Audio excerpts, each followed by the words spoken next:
Okay, so we're going to be looking at doing a integrated dynamics mob spawner, mob grinder, and so we'll get started with some player simulators.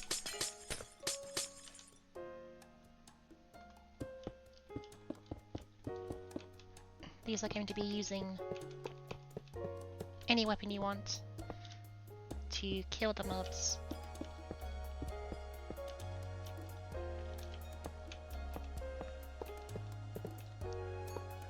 Can I come up with that cable?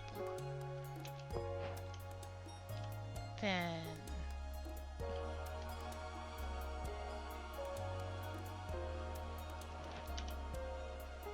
we will have them clicking,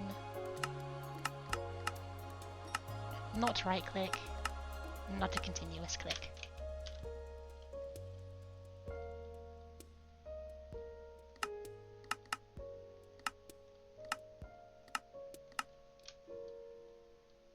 Now that we've got all of the player simulators set up, we will put a facade on them.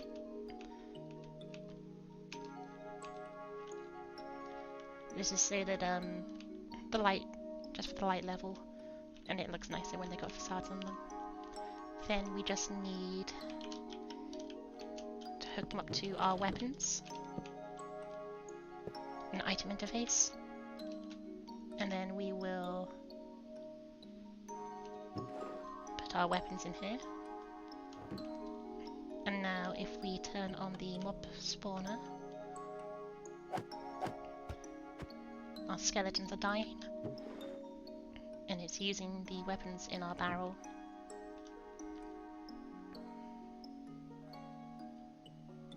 And then you can do whatever item collection you want, a vacuum chest from Ender.io, or you can just run hoppers onto here.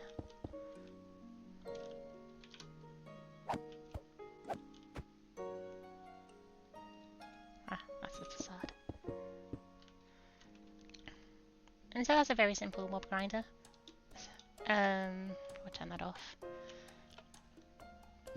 The only problem with this is that it does absolutely no management with your swords or whatever you're using to kill the enemies. So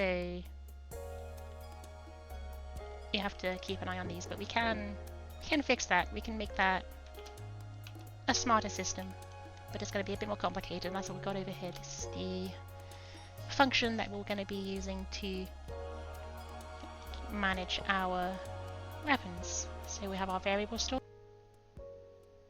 So we start by programming our integer, and this is going to be for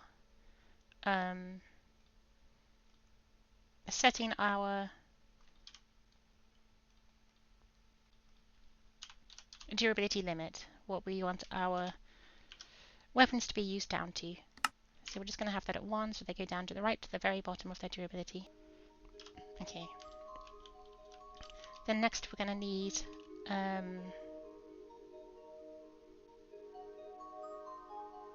the item damage as an operator.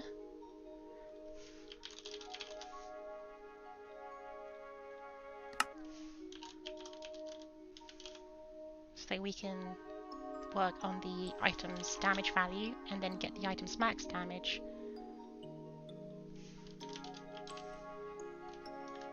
So that we can calculate the remaining durability, since damage counts up. So this is a tool that has been damaged once, so it's got 1 damage. But since you might have different tools in here, you want to make sure that we're looking at the remaining durability.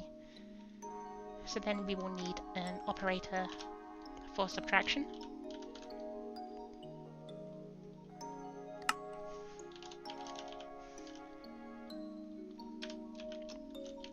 As you can see, we're just going down here, and then we need our predicate for testing the durability, so we'll go for another operator, and this is going to be relational less than.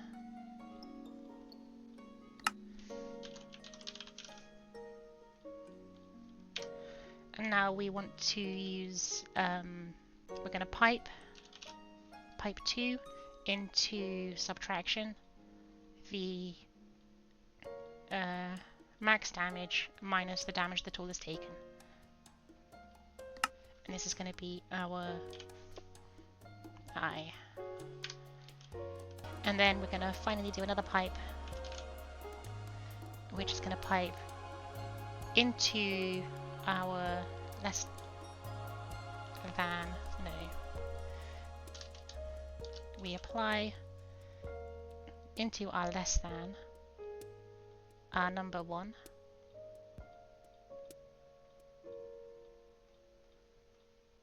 So we're going to see, so we're basically putting this on the left hand side of the less than symbol. We're going to say 1 less than, and then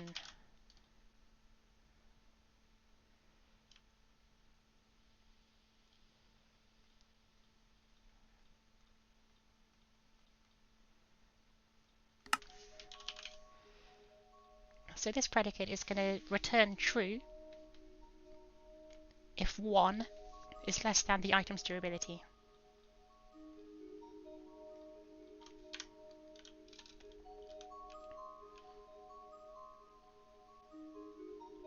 So then what we can do on our player simulators, whoops, is we're going to take some copies of our predicate,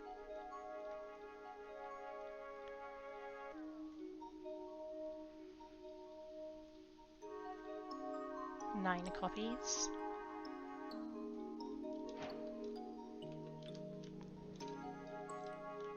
and we're going to say that instead of just clicking with any item, that you are only going to click if the item matches our predicate. And again, the predicate, this is going to return true only if the given item's remaining durability is greater than 1. And it's angry at us because it can't see any of the variables that it's relying on. And then not right click, continuous click. Not right click, continuous. Not right click, continuous.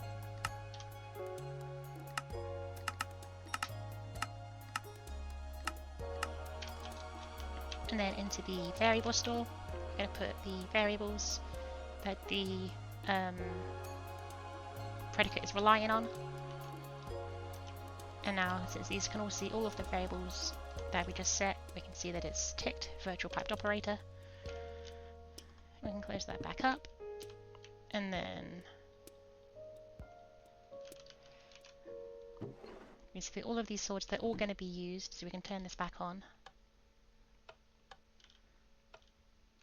And it's still working, still using the swords. And they're taking durability, but that's going to take a very long time. So if we take some of these swords here, put them in here, you will see that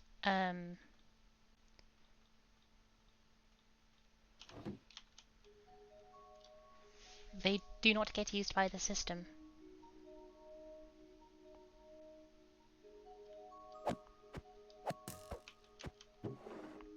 So they're all still here with their 1 durability. And the system will instead be using swords that have a durability greater than 1. Thanks for watching.